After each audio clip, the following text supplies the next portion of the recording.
Hello दोस्तों, आज ये day 53 of Bhagavad Gita series शुरू करते हैं। श्लोक 27। यत् करोषि यदश्नासि यज्जुहोषि ददासि यत् तपस्यसि कौन्तेय तत् कुरुष्व मदर्पणम्। इस श्लोक में श्री कृष्ण कहते हैं, हे कुंती पुत्र, तुम जो भी करते हो, जो भी खाते हो, पवित्र यज्ञ अग्नि में जो भी आहुति डालते हो, जो भी दान देते हो, जो भी तपस्या करते हो, यह सब मुझे अर्पित करते हुए करो। श्लोक 27। शुभाशुभफलैरेवं मोक्ष्यसे कर्मबन्धनैः संन्यासयोगयुक्तात्मा विमुक्तो मामुपैष्यसि। इस श्लोक में श्री कृष्ण कहते हैं, इस प्रकार सभी कार्य मुझे समर्पित करते हुए तुम शुभ और अशुभ फलों के बंधन से मुक्त रहोगे। इस वैराग्य द्वारा मन को मुझ में अनुरक्त कर तुम मुक्त होकर मेरे पास आ पाओगे। श्लोक 29। समोहम सर्वभूतेषु न मे द्वेष्योऽस्ति न प्रियः ये भजन्ति तो मां भक्त्या मयि ते तेषु चाप्यहम्। इस श्लोक में श्री कृष्ण कहते हैं, मैं संभाव के साथ सभी जीवों के साथ व्यवहार करता हूँ, ना तो मैं किसी के साथ द्वेष करता हूँ और ना ही पक्षपात करता हूँ, लेकिन जो भक्त मेरी प्रेममयी भक्ति करते हैं मैं उनके हृदय में और वे मेरे हृदय में निवास करते हैं। श्लोक 30।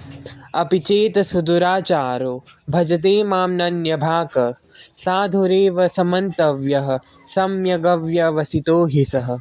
इस श्लोक में श्री कृष्ण कहते हैं, यदि कोई महापापी भी अनन्य भक्ति के साथ मेरी उपासना में लीन रहता है तब उसे साधु मानना चाहिए, क्योंकि वह अपने संकल्प में दृढ़ रहता है।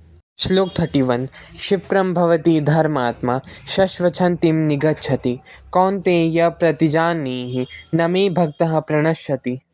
इस श्लोक में श्री कृष्ण कहते हैं, वे शीघ्र धर्मात्मा बन जाते हैं और चिरस्थायी शांति पाते हैं। हे कुंती पुत्र, निडर होकर यह घोषणा कर दो कि मेरे भक्त का कभी पतन नहीं होता। श्लोक 32। मां हि पार्थ व्यपाश्रित्य येऽपि स्युः पापयोनयः स्त्रियो वैश्यास्तथा शूद्रास् तेऽपि यान्ति परां गतिम्।